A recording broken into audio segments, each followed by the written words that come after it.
third phase of the architecture process is called design development. In this phase, we build upon and begin to detail schematic design drawings. Using innovative and modern design software allows our teams of architects and designers to create a 3D digital model that will refine a home's exterior and interior simultaneously.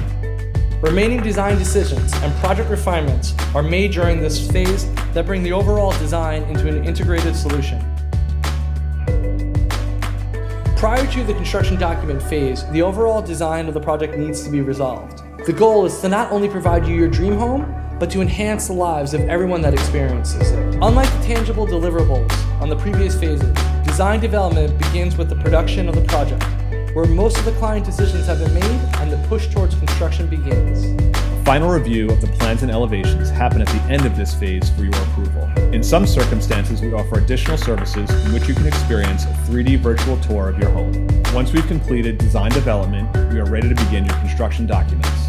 Keep watching to learn more about what comes next.